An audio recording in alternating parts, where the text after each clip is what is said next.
Now we're going to take a little bit of a closer look at the pen tool and some other features inside of Illustrator.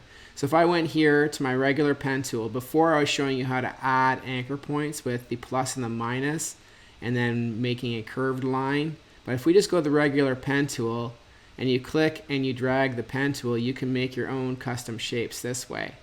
If I just go and drag that and click, it's going to give me a sharp line. But if I click, hold down my cursor and drag, you can see by clicking and dragging, that gives me a curved line. So that's sort of the functionality of the pen tool. And when I click and join those endpoints, it's now done and I've created a shape. I know that's a pretty crazy looking shape. I did not have that planned. I know you're surprised to hear that. And there you go. I've got access to my colors, access to my stroke color, whatever I need. So as I said before, I like working up at the top here, but Illustrator organizes that you've got your kind of move tools and text tools and shapes tools all over here. Over here, they've created a menu bar of some window features. Here are your swatches that you can toggle through, so you can change your color of your fill. If I clicked this, if I just click, I can toggle back and forth between fill. I'm just clicking on these things, and now I'm on stroke. So that's another way of just doing what it does up here. Illustrator, Photoshop, and all the Adobe products give you a few ways to do something because it lends to your work preference. Remember before I showed you the long way to grab the gradients. There you go. The gradient tool is also a quick click here. So if you wanted to attach a gradient to that, there you go. And remember, you can then double click on this. I could go down here into the swatches and pick a color for my gradient. And remember, I can click and spot here to add a gradient color, double click that and select my color. If I've added a color to my gradient here and that I don't want, I just click and drag that off. So just a quick review of working with the gradient there. So I'm going to review another thing about the pen tool here. And wherever the handlebar here is pointing is going to be the next direction of your pen. So see how the handlebar is pointing down there? So now it's going to bring my pen direction down. So if I swing it over this way, you're going to see the next direction is over here. So that's the logic. Wherever that handlebar is pointing is going to be the next direction of your pen tool. I love the pen tool, but you might find it a little bit difficult to get used to, especially if you're just trying to make like a simple circle or a simple shape. So some people prefer using the Curvature tool. So if I go to this Curvature tool and start clicking it, you can see that it gives me a better curvature thing going on here.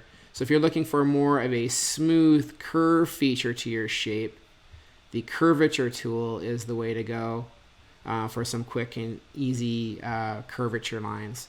I'm just going to adjust this color so that will stand out a little bit and make that a flat blue, stroke black. So that's the difference between your pen tools. There's a lot of clicking and dragging. You got your sharp lines, you can make curved lines, so you can make all sorts of interesting things. And the Curvature tool, if you're just looking to create some basic curves, is much easier at doing that functionality, which is why they've made that. So the Curvature and pen tool. So let's say if you made a Curvature tool like this, and then I've gone to the pen tool and I've done some interesting kind of design, or a not so interesting design like this with my pen tool. And let's say I want to rotate this. I know you're surprised to hear this, but I'm going by the seat of my pants here. So I wanted to combine these two things together. You can remember that I instructed you to go to Window and Pathfinder. I'm a huge fan of the Pathfinder window.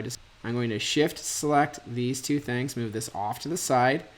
I'm going to make a copy of this, so Control C, Control V, and I'm going to compare this tool here, the Shape Builder tool, Here I have the two things selected. If I go to the shape builder, I can click and drag, and you can see just by clicking and dragging, I meld those together, which does a similar thing to over here. The Pathfinder is the same thing as this melding shape here. I'm going to back out of both of those features. Now if I shift select these two again, go to the shape builder tool, hold down my Alt key. By holding down the Alt key, it then cuts that shape there. Key to using the shape builder is selecting both, shift selecting all your objects. If you want it melded, it's an easy, you just drag it down and it melds it together, welds it or melds it together. And then if you want certain things cut, you just hold the Alt key down, and just by holding the Alt key down, you can cut different areas of it. Similar to the Pathfinder over here is here's this cut area there. There's a cut area there. And yes, so their Pathfinder and the shape builder do very similar things. Again, it's all a preference of what you choose to use.